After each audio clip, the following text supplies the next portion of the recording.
Hi friends, welcome to my channel. இன்றைக்கி நம்ம வீடியோவில் என்ன பார்க்க போகிறோம்னா மஞ்சள் பூசணிக்காய் கூட்டு தான் செய்ய போகிறோம். அது வீட்டிலே காய்ச்சது இந்த காய். வாங்க எப்படி செய்யலான்னு பார்க்கலாம். ஒரு கடாயை சூடு பண்ணி கொஞ்சமாக ஆயில் விட்டு கடலுந்தம்பருப்பு, கருவேப்பிலை, வெங்காயம், பச்சை மிளகாய் எல்லாம் நல்லா ஃப்ரை ஆன உடனே கொஞ்சமாக பெருங்காயம் சேர்த்து இப்போ நல்லா வதக்கி விட்டுறலாம்.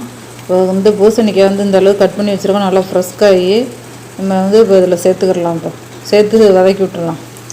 இப்போ பூசணிக்காய் சேர்த்து நல்லா இப்போ மிக்ஸ் பண்ணிவிட்றலாம். நல்லா மிக்ஸ் பண்ணிவிட்டு ஒரு மூடி போட்டு மூடி வைக்கலாம். காய் அந்த ஆவி பிடிக்கணும். ஆவி பிடிச்சதுக்கப்புறம் தான் அந்த சால்ட்டு சேர்க்கணும். அப்போ தான் காய் சீக்கிரம் வேகும்.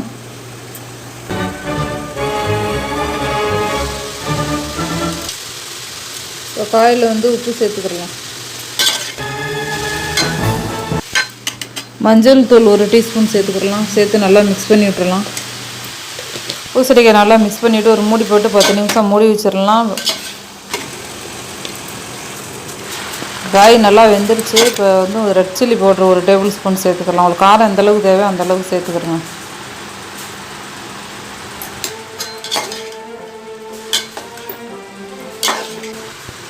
தேவையான அளவு நல்லா தண்ணீர் சேர்த்து இப்போ நல்லா வேக வச்சிடலாம். நம்ம இனிப்பு பூசணிக்காய் கூட்டு செய்கிறதுக்கு காய் நல்லா குழஞ்சி வேகணும்.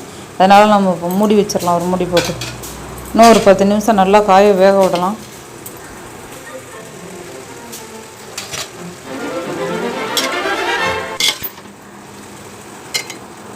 பூசணிக்காய் நல்லா முக்கால் பதம் அதில் வெந்து வந்துருச்சு. இந்த ஸ்டேஜில் நம்ம புளி ஊற்றிக்கலாம். ஏன்னா புளி நம்ம ஏற்கனவே ஊற்றினோம்னா காய் வேகாது.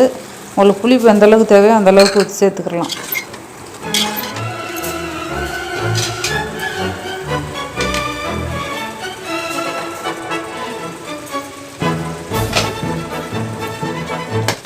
பூசணிக்காய் இப்போ நல்லா வெந்துருச்சு. இப்போ இந்த ஸ்டேஜில் நாட்டு சர்க்கரை சேர்த்துக்கலாம். நாட்டு சர்க்கரை இல்லைன்னா வெல்லம் எது வேணாலும் சேர்க்கலாம். நான் நாட்டு சர்க்கரை தான் சேர்க்குறேன், 2 டேபிள் ஸ்பூன்.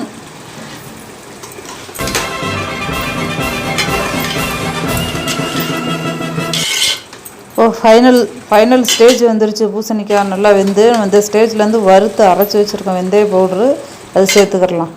ஒரு 1/4 டீஸ்பூன் சேர்த்துக்கலாம். ரொம்ப சேர்த்தா கசப்பாக இருக்கும். நம்ம இனிப்பு சேர்க்குறதுனால அது சேர்த்தா நல்லா வாசனையாகவும் இருக்கும். வறுத்து அரைச்சா வெந்தய பவுடர் 1/4 டீஸ்பூன் சேர்த்துருக்கோம். ஒயிட் ரைஸ் கூட வச்சு சாப்பிட்டோம்னா செம்ம டேஸ்ட்டாக இருக்கும்.